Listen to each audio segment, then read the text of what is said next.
હવે હું શું કહું શું કહો? આપણે રમેશના છોકરાને આવતી સાલ અહીં સ્કૂલ ઉઘડે ને એટલે આપણે અહીં જ ભણાવવા લેતા આવીએ એટલે એ શું હોય એનું ફ્યુચર સેફ થઈ જાય. જેમ ત્યાં સ્કૂલ ને એવું બધું કશું નહીં ગામમાં? ગામમાં સ્કૂલ હોય પણ કેવી હોય મોટી બધા આવે ના આવે માસ્તર ઠેકાણા ના હોય એટલે ભાઈ કંઈ નવું શીખવાય ના મળે ને યાર કારણ કે સુવિધા ના હોય એટલે શું હોય અલ્યા તે શું વાંધો ગામમાં તો જેવું હોય એવું પણ ગામમાં જ ભણવું પડે ને તાણે એવું થોડું કે બહાર જવું હોય અહીં આવે તો શું વાંધો તમે ના માં હું નહીં રાખવાની જો હું તમને કહી દઉં તાણે શું તમારે બહુ અહીંયા લાવવા હે ના રાખવાની એટલે તો પણ તમારે તો ખાલી કહી દેવાનું ને કે પારુલીને ભણાવવા લાવો હે પછી તમારે કઈ ચિંતા ખરી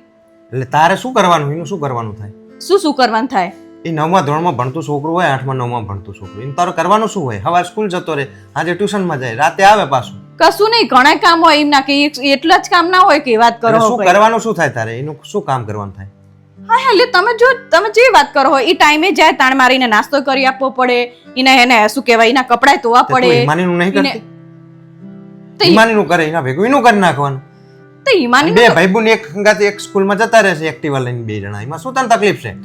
તો ઈમાનીનું તો કરું જ ને એ સોડી હોય ને તો હું રાખું ગેડો ટાપા ટૈયા કરે છોકરા શું કરે એટલે ફોટી બે ચાર કામ કરવા ઓલે છે ને છોકરા નહીં લાવવાની ના પાડ દે તું તો ના જ પાડું ને લો તમાર તો ખાલી મારા હગા ભાઈનો છોકરો હે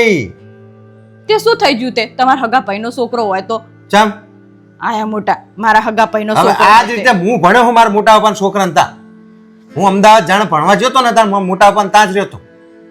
ઈ તમારો મને રાખ્યા મને તો હવે જવાબદારી આવે ઈ બચારું ગામડામાં રહે અને હોશિયાર છોકરું હોય હમણાં ના ઠોઠવત ને તો ના લાવત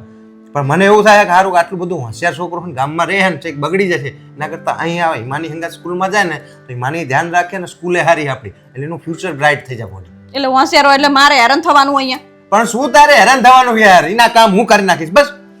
હું એવું નહીં ઘરમાં વોશિંગ મશીન હે ઘરઘંટી હે બધું કામ વારી આવે તો તાર શું કામ વધી જાય બે રોટલી વધારાની ખાશે બચારો છોકરો એમાં કાયમ તારા ટંટા જ હોય આવે લ્યો ઈ તો તમને એવું લાગે છે કે બહાર જવું હોય આહે ના હે તો બધી રીતે આપણે તું હિમાનીને સ્કૂલ મૂકીને જાય ને જલપંતા તો જવું તે ભાઈ બેન બે અહીં રહેશે હિમાની થોડી આપણી નાની હે 12માં ભણે હે ઈ રાંધતા તો આવડે જ છે બે ભાઈ બુન ખાઈ લે હે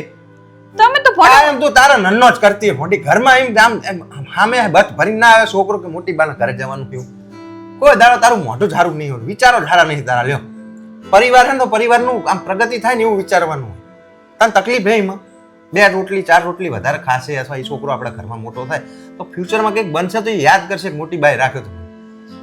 તમે તો ભણો કાયમ આવું જ કરતા હોય હે નકરા કાયમ મારા વાંક કાઢીને અને પછી કે તારો વાંક નહીં કાઢતો બકા તો શું થયું ખાલી છોકરા ભાઈના છોકરાને લાવવાનું એમાં તારા ડાચા ફરેલા હોય લ્યો તો ફરેલા જો ને જવાબદારી જેટલી વધી જાય તો તમને ના ખબર પડે તમારે પણ જવાબદારી શું હતી કે ને એને ચડ્ડી ટી-શર્ટ પહેરવાનું હોય ઈ શું 2004 કપડા જુઓ ધોવામાં વાંધો શું હોય ને વોશિંગ મશીન રાખો તમે તને શું પ્રોબ્લેમ હે નહીં સમજાતું મને હમણાં જો તારા ભાઈનો છોકરો આવત ન હતો હબ લઈને કે હા આવતા રહેજો ના પાડીએ અમે ઈનો છોકરો પ્રગતિ કરતો લાય તમ તાર વાંધો નહીં અને આવડા મોટા ઘરની અંદર કદાચ એક પથારી વધારે પાથરવી પડે અથવા તો એક બે ચાર રોટલી વધારે બનાવવી પડે તને તકલીફ શું પડી આવી ચમ સ્વભાવની થઈ જઈએ સુધર ને કેજો બસ તાણે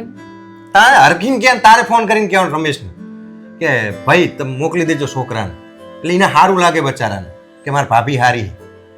સારું પણ કોઈ દાડો એવું વિચારતી નહીં કે મને લોકો હું સારું કરું તો લોકો સારું કે કાંઈ એમ નકરા ટંટા જ કરતી હોય હારે હું ફોન કરીશ એમને